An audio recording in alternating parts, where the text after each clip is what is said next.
पार्टियों को अपने निजी और पर्सनल जो स्वार्थ हैं और उनके पर्सनल एम्बिशन से ऊपर उठना पड़ेगा कि जो ये नफ़रत की राजनीति है, ये जो गॉडसे टाइप ऑफ राजनीति है, इस राजनीति का मुकाबला हार्ड कोर सेक्युलर पॉलिटिक्स से किया जा सकता है। और जब तक आप सबको साथ लेकर नहीं चलेंगे और सबको बराबर का दर्जा नहीं देंगे, तब तक ये इस देश में हम कामयाब नहीं हो सकते। इस देश की जो जनता है वो अच्छी तरह समझ रही है कि ये नफरत की राजनीति जो है ये देश को गलत रुख पर ले जा रही है। ये बहुत बड़ी गलतफहमी है कि ये देश और ये सरकार जो है किसी एक व्यक्ति से चलती है। ये बहुत बड़ा नुकसान होगा कि हम किसी एक व्यक्ति को पार्टी से या देश से भी ऊपर बना दें हम। ये कितनी गलत बात है कि आज कहा जा रहा है इस सरकार तो या तो एनडीए की है या भाजपा की है, लेकिन एक चर्चा चल गई है कि मोदी सरकार। पूरे देश की जनता को ऐसे लोगों को लाना चाहिए जो इस देश को नफरत की राजनीति से निकालकर एक सद्भाव और प्रेम और मोहब्बत की समाज की तरफ ले जाए। 6 वर्ड अपनी स्पीच से खत्म कर दे और किसी लोकसभा से चुनाव लड़के देख ले, अगर जमानत जब्त न हो जाए। मैं बता रहा हूँ आपको, यहाँ के लोगों की ज़हनियत, हिंदुस्तान की मिट्टी में मोहब्बत है, नफरत ये नहीं फैला रहे। इनको तो कैसे भी सत्ता हासिल करना है। किस तरह? हिंदू मुस्लिम, मंदिर मस्जिद, हिंदुस्तान पाकिस्तान। सटीक खबरों का सीधा असर। आप देख रहे हैं एनसीआर समाचार, खबर भी असर भी। क्या लगता है सर, जो ये प्रोग्राम हुआ है इसका असर देश भर में देखने को मिलेगा भैया? देखिए, कोशिश चाहे छोटी हो बड़ी हो उसका असर होता है। और ये बात सही है जो यहाँ बातें कही गई हैं कि आज हमारा जो देश है उसका जो वजूद है, जिन बुनियादों पर ये देश बना और खड़ा है, वो बुनियादें आज ढाई जा रही हैं। हमारे कॉन्स्टिट्यूशन की जो बुनियादें हैं उन बुनियादों को एक तरह से आज नुकसान पहुंचाया जा रहा है। आइडिया ऑफ इंडिया जो है कि भारत सबका है, इंक्लूसिव इंडिया, और भारत एक डेमोक्रेटिक कंट्री है, ये जो बुनियादें हैं इन बुनियादों को आज नुकसान पहुंचाया जा रहा है। देश भर में हालात है, इसका विकल्प क्या है? क्योंकि राजनीतिक सत्ता की बदौलत ये सब कुछ हो रहा है, ये तो किसी से छुपा नहीं है जी। लेकिन इसके अगेंस्ट मतलब कैसे विपक्ष एक होगा? इंडिया गठबंधन एक एक से करता जा रहा है। देखिए, पार्टियों को अपने निजी और पर्सनल जो स्वार्थ हैं और उनके पर्सनल एम्बिशन से ऊपर उठना पड़ेगा। और दूसरा ये कि सेक्युलर वैल्यूज को मजबूती से पकड़ के मैदान में आना पड़ेगा। सेक्युलर पार्टियों को भी हम यही बात कहना चाहते हैं कि वो सॉफ्ट हिंदुत्व की पॉलिसी को अगर अपनाएंगी तो उनके लिए कोई भविष्य नहीं है इस देश में। इस देश का जो भविष्य है वो सेक्युलर वैल्यूज के साथ है। जो भी सेक्युलर वैल्यूज के साथ मजबूती से आएगा, मुझे लगता है कि देश की जनता उसको स्वीकार तो करेगी। सॉफ्ट हिंदुत्व तो कांग्रेस भी लेके चल रही है, चाहे मध्य प्रदेश देख लो, राजस्थान देख लो, विधानसभा चुनाव में देखो, जो भी चल रहा हैंडल से लेके जमीनी स्तर तक जो भी चल रहा हो, हम सबको कहना चाहते हैं कि जो ये नफरत की राजनीति है, ये जो गॉडसे टाइप ऑफ राजनीति है, इस राजनीति का मुकाबला हार्ड कोर सेक्युलर पॉलिटिक्स से किया जा सकता है। और जब तक आप सबको साथ लेकर नहीं चलेंगे और सबको बराबर का दर्जा नहीं देंगे, तब तक ये इस देश में हम कामयाब नहीं हो सकते। वही तो आम जनता सोच रही है, आम जनता का मतलब विचार है, आखिर किस पे विश्वास किया जाए? चाहे जयंत चौधरी हो यूपी में या देखिए, व्यक्तियों की बात न कीजिए। इस वक्त देश का मसला है और इस वक्त सबसे बड़ा चैलेंज ये है कि मौजूदा जो हुकूमत है देश में और वो जिस रास्ते पर इस देश को ले जा रही है, वो रास्ता बहुत खतरनाक रास्ता है। वो हमारे देश को, हमारे डेमोक्रेटिक वैल्यूज को और जो देश का जो बुनियाद है उसको ये रास्ता गलत रुख पर ले जाया जा रहा है। तो आज समाज की भी जिम्मेदारी है, सोसाइटी की भी, और पॉलिटिकल पार्टीज की जिम्मेदारी सबसे ज्यादा इसलिए है कि पॉलिटिकल पार्टीज पॉलिटिकल फ्रंट पर इस चेंज को लाने की जिम्मेदार वही हैं। लेकिन ये कि जब तक वो पॉलिटिकल पार्टीज अपने निजी स्वार्थों से ऊपर नहीं उठेंगी और सेक्युलर वैल्यूज को मजबूती से नहीं पकड़ेंगी, तब तक इस चुनौती का मुकाबला नहीं किया जा सकता। लेकिन हमें उम्मीद है इंशाल्लाह कि इस देश की जो जनता है वो अच्छी तरह समझ रही है कि ये नफरत की राजनीति जो है ये देश को गलत रुख पर ले जा रही है। और इस देश को आपस में बांटने की जो कोशिश हो रही है राजनीतिक फायदे के लिए, ये कोशिश इस देश के लिए बहुत नुकसानदेह है। आप किस पार्टी को देखते हैं जो साथ हिंदुत्व न लेकर के चले, बिल्कुल सेकुलर? नहीं, हम तो हिंदुत्व वाली पार्टी से भी कहते हैं कि वो भी हिंदुत्व का राग छोड़कर जिस बुनियाद पर उन्होंने अपने आप को as a political party register किया है और जो जो कॉन्स्टिट्यूशन की जो वैल्यूज हैं उन पर वो पलट कर आए। हम तो उनसे भी यही कहेंगे कि ये रास्ता और जो नफरत का उन्होंने अपनाया है, ये जो शॉर्टकट वो अपनाना चाहते हैं, ये रास्ता देश के लिए तो खतरनाक है ही, उनका भी भविष्य नहीं है। ठीक है, थोड़े बहुत दिन हुकूमत कर लेंगे, मगर ये जो उबाल है नफरत का, ये ज्यादा दिन तक नहीं रह सकता। इस उबाल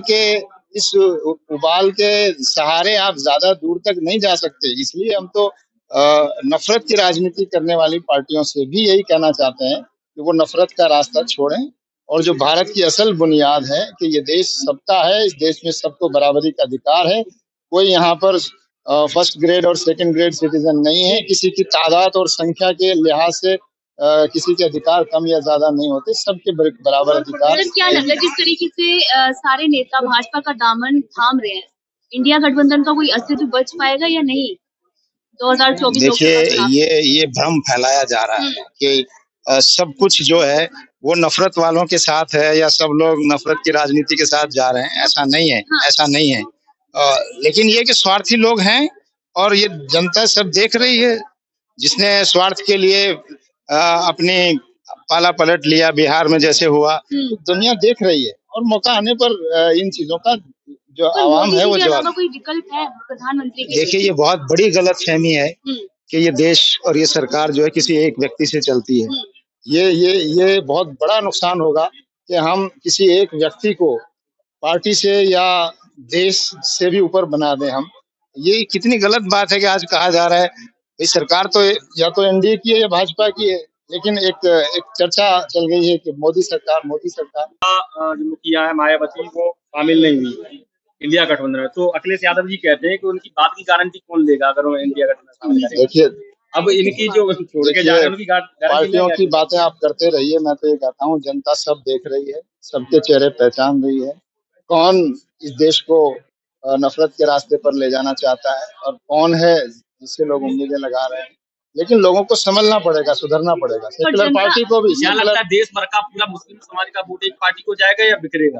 बात सिर्फ मुस्लिम समुदाय की नहीं है, पूरे देश की जनता को ऐसे लोगों को लाना चाहिए जो इस देश को नफरत की राजनीति से निकालकर एक सद्भाव और प्रेम और मोहब्बत की समाज की तरफ ले जाएं। हम आपसे ये कह रहे हैं कि लड़ाई इस देश में 130 करोड़ लोगों के लिए लड़नी है ना। बात यहाँ से शुरू होनी चाहिए। हम पार्टी की बात नहीं कर रहे।